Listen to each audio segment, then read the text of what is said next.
तो सजेशन हमेशा इंसान उसी चीज पर देता है जिसके बारे में उसको अच्छे तरीके से नाउ होती है। So a context diagram is suitable for observing errors and mistakes in a business plan or project requirement. देखिए वही बात फिर दोबारा रिपीट करने लगा हूं जो अभी थोड़ी देर पहले की है कि एक सिस्टम की आपको समझ आ गई, एक पूरे सिस्टम का ओवरव्यू आपके सामने आ चुका, आपकी अंडरस्टैंडिंग डेवलप हो चुकी उस सिस्टम के साथ एक डायग्राम को देखते हुए आप उसको फंक्शनैलिटीज भी सजेस्ट कर सकते हैं, फैसिलिटीज भी सजेस्ट कर सकते हैं, उसके अंदर से एरर भी तलाश कर सकते हैं, प्रोजेक्ट की रिक्वायरमेंट को भी गट कर सकते हैं। सो एक डायग्राम कितने व्यूज आपको दे रही है। Hence, you can make the necessary corrections and adjustments before the project execution and reduce the project risk. That's why I am saying that कि ये आपके प्रोजेक्ट के रिस्क को रिड्यूस करता है। भाई पैसा लगाने से पहले ही आपने चीजों को जब क्लियर कर लिया तो चीजें आपके सामने क्लियर हो गई। अगर आप एक स्टूडेंट भी हैं, फाइनल ईयर प्रोजेक्ट भी कर रहे हैं, तो बड़ी सिंपल सी बात है, आपके पास कॉन्टेक्स्ट डायग्राम एक ऐसा प्रेजेंटेशन है, एक प्रेजेंटेशन है जो आपको बताएगा कि आपके सिस्टम की रिक्वायरमेंट कैसे गेट होनी है और किस तरह से आप अपने प्रोजेक्ट के रिस्क को रिड्यूस कर सकते हैं। So it enhances the description and confirmation of the advanced events that initiate the entire project process, like the external component, input to and output from the project process, and initial sub process requirement. ये तमाम तरह की जो requirement से related चीजें होती हैं, ये उनको इनहेंस करने में हेल्पफुल होता है। So ये भी एक बहुत बड़ा बेनिफिट है कॉन्टेक्स्ट डायग्राम का।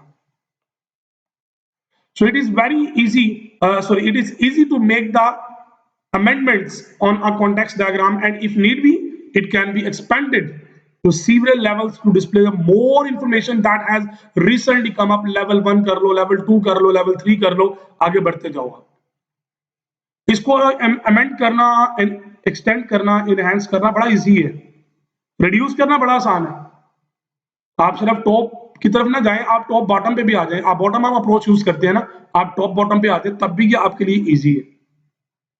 अभी एट दी एंड जब हम लेक्चर के एंड पे कुछ मैं आपको ऑनलाइन टूल्स के बारे में बताऊंगा, हम कुछ डिजाइन भी करेंगे ये डायग्राम्स, तो आपको क्लियर हो जाएगा कि ये बड़ा आसान है इसको एनहांस और एक्सटेंड करना। So it does not require the technical skills or knowledge to understand a context diagram. Be clear.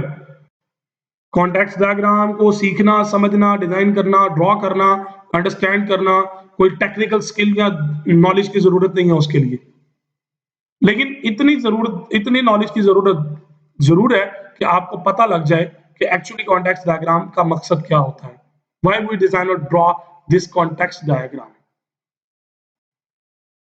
So the next topic is limitations of context diagram, कि आपके जो कॉन्टेक्स्ट डायग्राम की जो लिमिटेशंस हैं वो क्या हैं।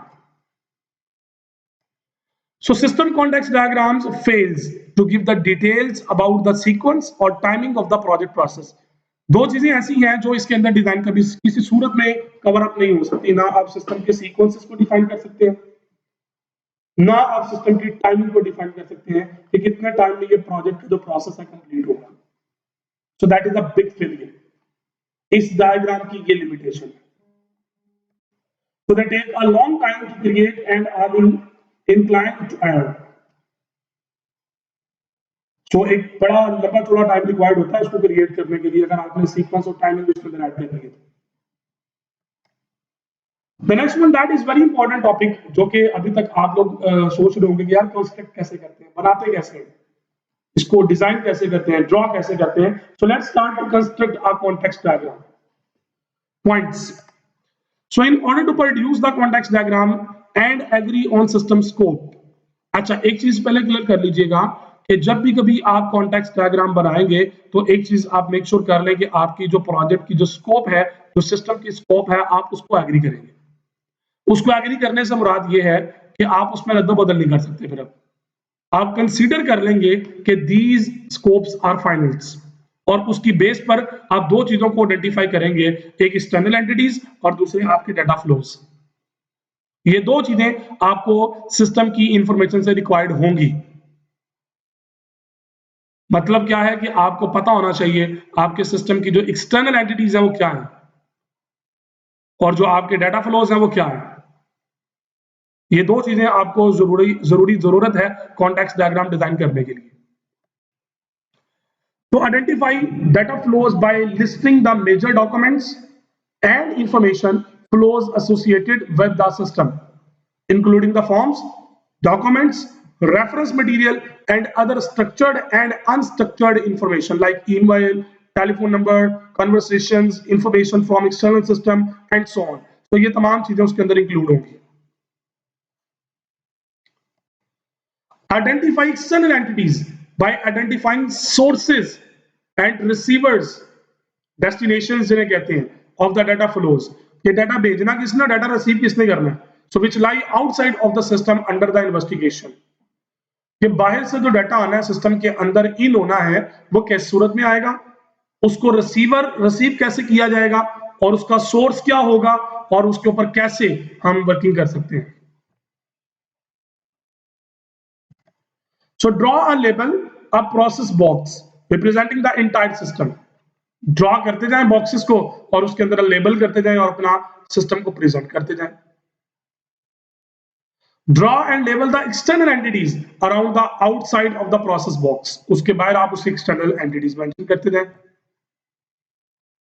Add the data flows between the external entities and the system box, उन दोनों के दरमियान अपने जो डाटा फ्लोज हैं वो डिफाइन कर दें, ऐड कर दें उसके अंदर। अब फाइनली मैं आपको कुछ प्रैक्टिकल एग्जांपल्स पे लेके आता हूं, कंक्लूड कर दूं बात को कि जनाब हमने बात की कॉन्टेक्स्ट डायग्राम का जो मेजर थीम होता है वो पूरे सिस्टम का एक जनरल ओवरव्यू होता है। सो प्रैक्टिकल एग्जांपल्स के लिए जरूरी है कि आपको पता हो कि डायग्राम क्या होती है।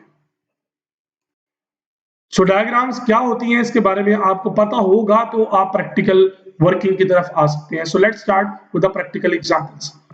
सो उस हवाले से मेरे पास ऑफलाइन टूल्स भी मौजूद हैं जो मैंने आपको स्टार्टिंग में बता दिए कि एमएस वर्ड का आप इस्तेमाल कर सकते हैं, माइक्रोसॉफ्ट विजुओ एक है उसको यूज कर सकते हैं, प्रोजेक्ट प्लानर है, और भी इसके अलावा काफी सारे टूल्स हैं, ऑफलाइन रैशनल रोज के सॉफ्टवेयर हैं। तो there are a lot of software are available to design diagrams, लेकिन मैं आपको वो तरीकाकार बताने लगा हूं जो सबसे आसान है। सो उस हवाले से मैं ऑनलाइन टूल्स की तरफ जाने लगा हूं। सो ऑनलाइन टूल्स में मेरे पास जो पहला टूल है वेबसाइट है https://online.visualparadigm.com/diagrams/templates। अब इस वेबसाइट के ऊपर बहुत सारी ऐसी चीजें हैं जिनको कंसीडर किया जा सकता है। मैंने उस पर क्लिक किया, आपको भी ये मिल जाएगी, तो आप इस पर भी क्लिक करेंगे तो ये सारा आपके सामने पेज ओपन हो जाएगा। पीडीएफ आप लोगों के पास मौजूद होगा तो आप उस पर जस्ट क्लिक कीजिएगा लिंक पे, सो लिंक आपको यहाँ पे ले आएगा। सो विजुअल पैराडाइम ऑनलाइन ये वेबसाइट है, यहाँ पे डिफरेंट टेम्पलेट्स हैं, तो उनमें से मैं कॉन्टेक्स्ट डायग्राम के जो सिस्टम कॉन्टेक्स्ट डायग्राम्स हैं उसके टेम्पलेट्स मेरे सामने इस वक्त हैं। So there are a lot of ATM systems है, इस तरह ये देखें डिजाइन है उसका, एक तरह का वाला डिजाइन भी है। सो ये भी एक डिजाइन है, ये भी एक कॉन्टेक्स्ट डायग्राम, लेकिन इन सब में एक चीज कॉमन है, वो क्या है, सेंट्रलाइज्ड व्यू देखें वो एक सर्कल फॉर्म में है। सो इन तमाम सैंपल्स में जो सबसे मोर प्रेफरेबल सिस्टम है, जो स्टाइल है, जो डिजाइन है, वो ये वाला है जो मैंने स्टार्ट में आपको दिखाया।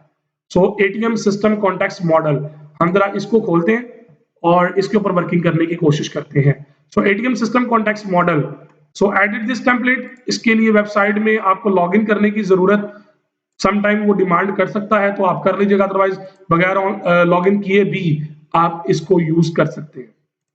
तो देखिए नहीं किया हुआ, तो मैं इसको ड्रॉ करता हूं तो वो आपके साथ प्रिपेयर कर रहा है आपके सामने, तो आप इस डायग्राम को यूज कर सकते हैं। देखिए आप कंट्रोल प्रेस करके इसको आप जूम आउट भी कर सकते हैं, यहां से भी आप इसको फिट पेज कर सकते हैं, ये लें। सो ये आपके सामने डायग्राम आ गई। अब इसके अंदर सबसे पहले आपने सिस्टम का नाम सेट करना। फॉर एग्जांपल आपके सिस्टम का नाम था जी बोला रेंट ए कार, सो बोला रेंट ए कार सिस्टम, ठीक हो गया जी। अब ये मैंने यहाँ पे इसको डिफाइन कर दिया। अब ये 55 की जगह पे जूम इन कर लें, थोड़ा और जूम इन कर लेते हैं ताकि चीजें क्लियर हो जाए आपके लिए, ठीक है। सो उसके बाद आपका देखिए जैसे मैं इसको डायग्राम को घुमा रहा हूँ, सो सारी चीजें उसके साथ लिंक्ड है, ठीक है ना। आप इसमें से ये निकालना है तो आप डिलीट कर लें, बड़ा सिंपल है, ये वाला डिलीट करना है डिलीट कर दें, कंट्रोल जी से दोबारा आप बैक करके, मतलब एक बड़ा कंफर्टेबल टूल है आपके लिए, काम करना इसमें इंतहाई आसान होगा। सो अकाउंट्स डेटाबेस, ठीक है ना, ये अकाउंट इन्फो के एटीएम सिस्टम था तो उसके लिए अकाउंट्स की जो डेटाबेस है वो टू साइडेड, ये एरोस टू साइडेड ये बताते हैं कि सेम चीज सिस्टम से इन भी होगी और आउट भी होगी। सो इस तरह आप अपने डिफरेंट मॉडल्स को डिजाइन कर सकते हैं और उससे हेल्प आउट ले सकते हैं। अब यहाँ पे फॉर एग्जांपल आपको सिस्टम सर्च करना चाह रहे हैं, फॉर एग्जांपल जैसे मैं भोला की बात करता हूँ, भोला रेंट ए कार सिस्टम, ठीक है जी, तो आप इसको सर्च करें, तो उससे रिलेटेड भी आपको मॉडल मिल जाते हैं। तो इट्स अ गुड वे कि आप मॉडल्स पे काम करें। नए सिरे से डिजाइन करना चाहते हैं, बड़ा आसान है, आप कंट्रोल ए प्रेस करें, डिलीट कर दें, सब कुछ खत्म। तो आप सेंटर में सर्कल लेके आए, यहाँ पे सिस्टम का नाम रखें, एक प्रोसेस ऐड करें, ठीक है, और इसका फ्लो जो है वो डिजाइन कर दें इसके साथ। ये यहाँ से आप इसको देख लें, जिस तरह से भी आपने इसको करना है आप कर सकते हैं। ये लें, यहाँ से अगर थोड़ा और चेंज करना है तो ये चेंज कर लें, इसको थोड़ा नीचे ले आते हैं, ये लें, सो एरो को आप सेट कर लें। सो इस तरह आप डिफरेंट, अब यहाँ पे देखें बोला रेंटे कार्ड से रिलेटेड कुछ फ्लो चार्ट्स हैं, कुछ ईआरडी हैं, तो बहरहाल डिफरेंट डायग्राम्स इसके ऊपर मौजूद हैं, आप उनको देख सकते हैं अपने सिस्टम के अकॉर्डिंगली। अब आपकी जो रिक्वायरमेंट्स के मुताबिक आपने जो डायग्राम्स डिजाइन करनी है वो आप इन टूल्स का इस्तेमाल करते हुए बड़े आराम से कर सकते हैं।